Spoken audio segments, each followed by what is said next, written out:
Vous avez là un plan de forme d'un bateau de 17 mètres, hein, avec les différentes lignes de traçage des membrures, une ligne de fond et une ligne d'eau.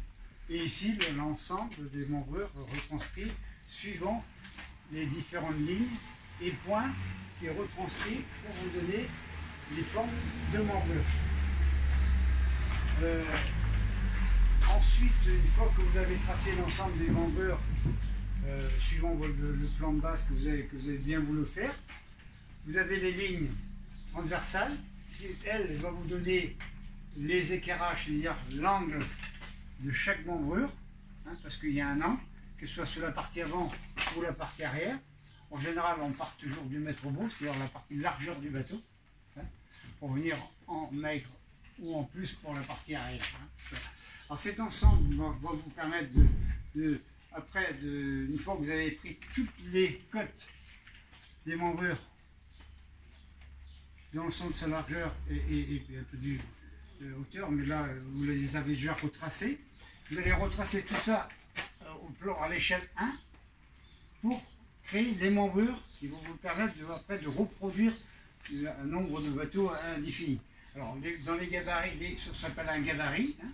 Alors vous avez le gabarit qui va servir d'étrave et de l'ensemble de parties arrière du bateau suivant le type de bateau.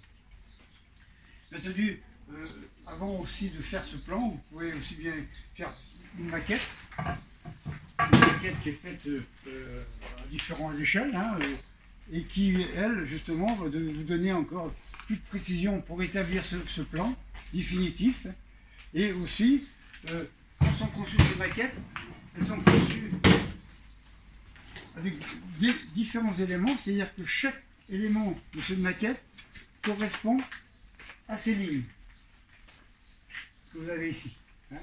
Si vous voyez le premier tracé ici, une ligne correspond à cet élément-là.